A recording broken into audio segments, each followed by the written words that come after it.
నమస్తే welcome to BCN news నేను విజయలక్ష్మి ముందుగా ముఖ్యాంశాలు రామాయపట్నం పోర్టు నిర్మాణాన్ని పరిశీలించిన మంత్రులు జనార్దన్ రెడ్డి ఆనం రామనారాయణ రెడ్డి 50% పనులు పూర్తయ్యాయంటూ స్పష్టం తిరుపతి జిల్లా గూడూరులో కాటన్ సెజ్ సరైన పత్రాలు లేని వాహనాలు సీజ్ చేశామన్న డీఎస్పీ సూర్యనారాయణ రెడ్డి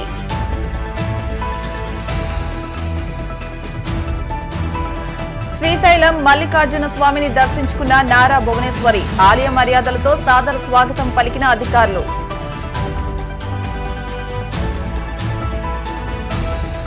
చీరాలలో రైలు ఇంజన్ పైకి ఎక్కి బాపట్ల వరకు వచ్చిన యువకుడిని కిందికి దించి అదుపులోకి తీసుకున్న పోలీసులు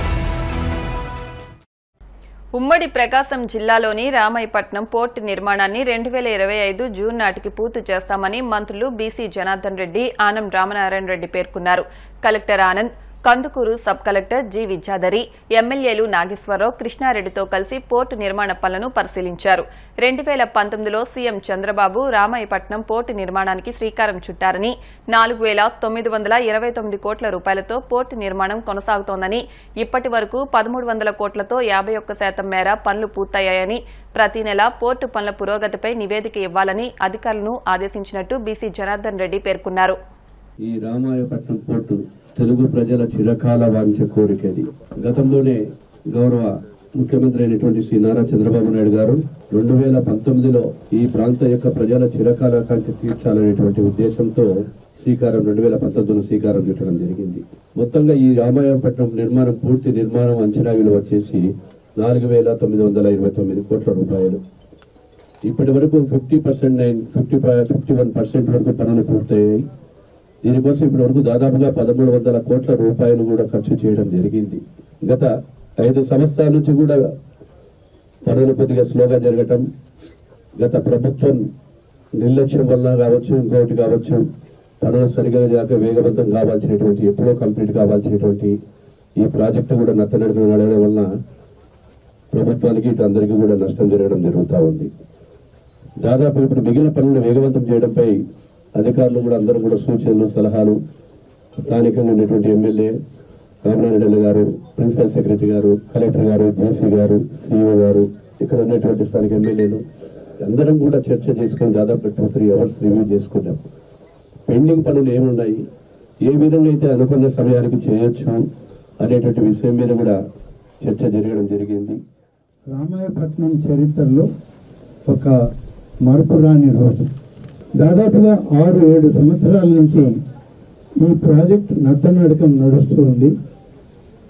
గతంలో చంద్రబాబు నాయుడు గారు ముఖ్యమంత్రిగా ఉన్నప్పుడు ఈ ప్రాజెక్టు వల్ల ఈ జిల్లా యొక్క ప్రయోజనం పెద్దదిగా ఉండాలి, పేద వర్గాల ప్రజలకి ఒక ఉపాధి అవకాశాలు కలగాలి అనేటువంటిది ఆయన ఆలోచన. కానీ ఇప్పుడే మంత్రి గారు చెప్పారు, రివ్యూ చేసినప్పుడు 51% పనులు పూర్తయ్యాయి. 2005 జూన్ నాటికి ప్రతిమ 50% పనులు కూడా పూర్తి చేయాలనేది ఇవాళ ప్రభుత్వ లక్ష్యం.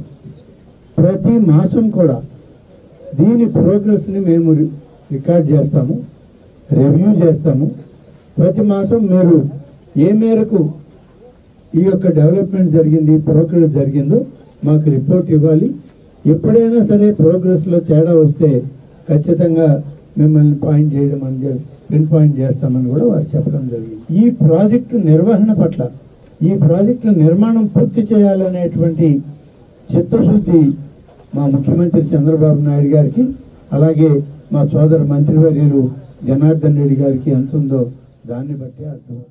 ఎన్నో సంవత్సరాల నుంచి ఈ ప్రాంతంలో అభివృద్ధి కార్యక్రమాలు కొన్ని 20-30 సంవత్సరాల క్రితం నుంచి ఆలోచన చేసి ఈ యొక్క కార్యక్రమాలు ఇక్కడ పోర్ట్ కానీ, ఫిషింగ్ హార్బర్ కానీ, ఇంటర్నేషనల్ ఎయిర్పోర్ట్ కానీ తీసుకురావాలనేది ప్రజాప్రతినిధులుగా వాళ్ళందరూ కూడా కృషి చేస్తున్నారు.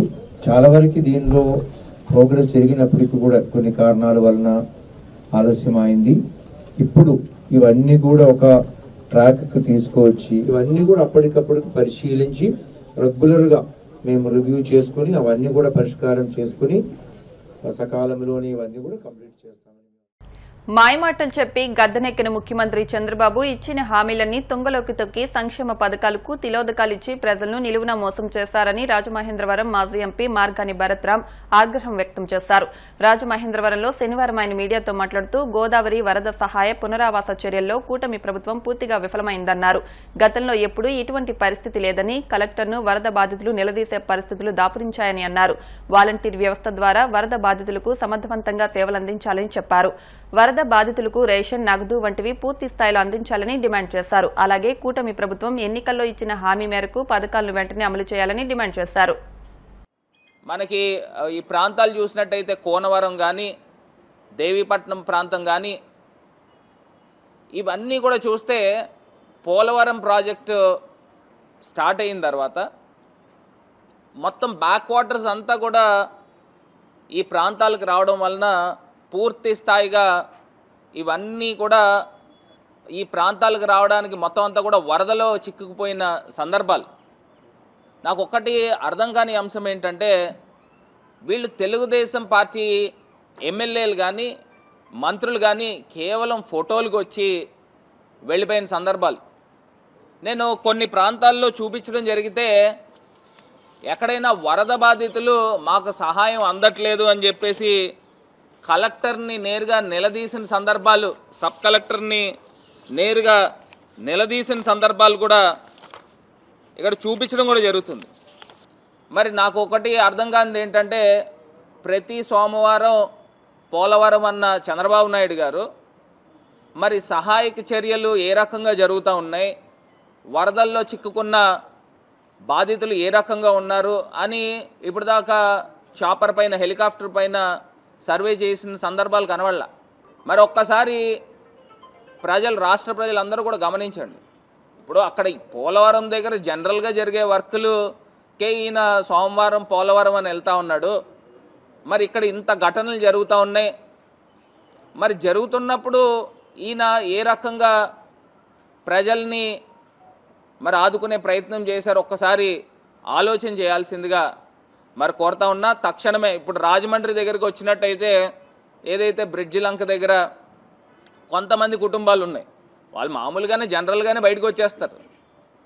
వీళ్ళు ఏదో తీసుకుని వచ్చి ఏదో ఫోటోకో లేకపోతే మీడియాకో చిన్న షో చేసే కార్యక్రమం చేస్తున్నారు. ఇవన్నీ కూడా తక్షణమే మరి ప్రభుత్వం చర్యలు తీసుకోవాలని మరి ఈ సందర్భంగా మరి కోరుతా ఉన్నాము. మరి ఈ చంద్రబాబు నాయుడు గారు వచ్చిన తర్వాత వాలంటీర్లకి 10,000 రూపాయలు వాళ్ళకి స్టైఫండ్ కానీ లేకపోతే ఇస్తానని చెప్పి మరి వాళ్ళని ఏ రకంగా తీసేసిన సందర్భాలు, వాలంటీర్ సిస్టమ్నే మొత్తం నిర్మూలన చేసిన సందర్భం. రాష్ట్ర వ్యాప్తంగా 4 లక్షల మంది పిల్లలు వాలంటీర్ పిల్లల్ని తీసేసిన సందర్భం. మరి ఇది ఎక్కడికి వెళ్ళిపోతూ ఉన్నాము? మరి ఇదే చంద్రబాబు నాయుడు గారు నిరుద్యోగ భృతి 3,000 ఇస్తా అన్నాడు. మరి వాలంటీర్స్ కూడా పాపం చాలామందికి ఉద్యోగ ఉపాధి లేకపోవడం వలన కదా మరి వాలంటీర్స్ కింద వస్తూ ఉన్నారు. మరి నిజంగా ఆ రకంగా ఆలోచన చేసిన ఈ వాలంటీర్ సిస్టమ్ని కంటిన్యూ చేయాలి కదా. ప్రజలు ఆలోచన చేయాలి. ఇంకా నయం అర్థం చేసుకోండి, ఇంక నేను ఇవ్వలేనని డైరెక్ట్గా చెప్పేలే.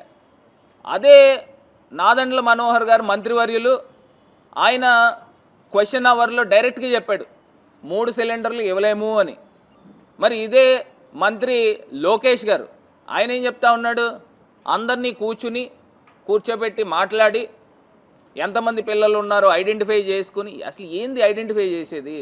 కలెక్టర్లకి సచివాలయాల వారీగా ఏ సచివాలయంలో ఎంతెంతమంది తల్లులు ఉన్నారు, ఎంతెంతమంది పిల్లలు స్కూల్స్కి వెళ్తున్నారు అనేది ఎంతసేపు ఆ డేటా తీసుకోవడము. మరి దానికి కూడా మంగళం చెప్పిన పరిస్థితులు.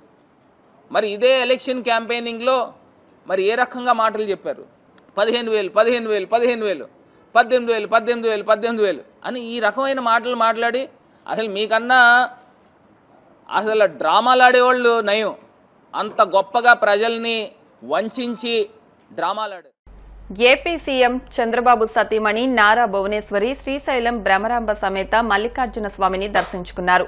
ఆలయ రాజగోపురం వద్దకు చేరుకున్న భువనేశ్వరికి ఆలయ ఈవో పెద్దిరాజు, అర్చకులు ఆలయ మర్యాదలతో ఘన స్వాగతం పలికారు. రాజగోపురం వద్ద ధ్వజస్తంభం వద్ద పూజలు చేశారు. అనంతరం గర్భాలయంలో స్వామికి రుద్రాభిషేకం నిర్వహించారు. బ్రహ్మరాంబ అమ్మవారికి కుంకుమార్చన తదితర ప్రత్యేక పూజలు చేశారు.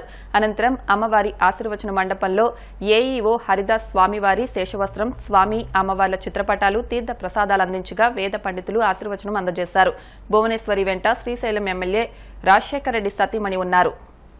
గంజాయిని విక్రయించిన, నిషేధిత వస్తువులు రవాణా చేసిన కఠిన శిక్షలు తప్పవని గూడూరు డీఎస్పీ సూర్యనారాయణ రెడ్డి హెచ్చరించారు. తిరుపతి జిల్లా గూడూరు పట్టణ పరిధిలోని అరుంధతీవాడ, బనిగ సాహెబ్పేట ప్రాంతాల్లో డీఎస్పీ సూర్యనారాయణ రెడ్డి ఆధ్వర్యంలో 60 మంది పోలీస్ సిబ్బందితో కార్టన్ సెర్చ్ నిర్వహించారు. పోలీసులు నిర్వహించిన కార్టన్ సెర్చ్ లో సరైన ధృవీకరణ పత్రాలు లేని 11 వాహనాలను పోలీసులు సీజ్ చేశారు. ఈ సందర్భంగా గూడూరు డీఎస్పీ సూర్యనారాయణ రెడ్డి మాట్లాడుతూ పట్టణంలో శాంతి భద్రతలకు విఘాతం కలగకుండా అసాంఘిక కార్యక్రమాలను అణిచివేసేందుకు కార్టన్ సెర్చ్ నిర్వహించినట్టు తెలిపారు. వాహనదారులు సరైన ధృవీకరణ పత్రాలను ఉంచుకుని ట్రాఫిక్ నిబంధనలకు అనుగుణంగా వాహనాలను నడపాలని సూచించారు. ఈ కార్యక్రమంలో పట్టణ సీఐ పాపారావు, 2వ పట్టణ CI Ravikiran, rural CI Venugopal Reddy, ఎస్ఐలు, పోలీస్ సిబ్బంది పాల్గొన్నారు. తిరుపతి డిస్ట్రిక్ట్ ఎస్పీ గారి ఆదేశాల ప్రకారం కార్టన్ సెర్చ్ చేయడం జరిగింది. దీంట్లో 11 వెహికల్స్ సీజ్ చేయడం జరిగింది. మన ఎస్పీ గారు ఏంటంటే ఎలాంటి డాక్యుమెంట్స్ లేకపోయినా, అలాంటి గంజా అమ్మినా కానీ, దానికి ఎక్కువ ఏదైనా కానీ అనాథరైజ్డ్ ఐటమ్స్ ట్రాన్స్పోర్ట్ జరుగుతున్నా కానీ గంజా గురించి మెయిన్ ఇంపార్టెన్స్ ఇవ్వడం జరుగుతుంది. ఎవరైనా గంజా అమ్మితే మరి వాళ్ళ మీద షీట్లు ఓపెన్ చేయడం జరుగుతుంది. తర్వాత ఏదైనా ఒక 2 or 3 కేసులు ఇన్వాల్వ్ అయితే పీడీ యాక్ట్ కూడా పెట్టమని చెప్పి పైన ఇన్స్ట్రక్షన్స్ ఉన్నాయి. అందుకని ఎవరైనా తిక్కల పనులు చేస్తే మటుకి వాళ్ళ గ్యారెంటీగా సివియర్గా పనిష్మెంట్ ఇవ్వడం జరుగుతుంది. ఈరోజు మా పోలీస్ స్టేషన్లో మా 1 టౌన్ సిఐ గారు, 2 టౌన్ సిఐ గారు అండ్ రూరల్ సిఐ గారు అండ్ ఒక 60 మంది స్టాఫ్ మొత్తం పాల్గొన్నారు. దీంతో ఈ వెహికల్ సీజ్ చేయడం జరిగింది. కొంతమంది సస్పెక్టెడ్ హౌసెస్ కూడా కొన్ని ఏరియాలో కొంత కార్టన్ సెర్చ్ ద్వారా కొంత చెక్ చేయడం జరిగింది.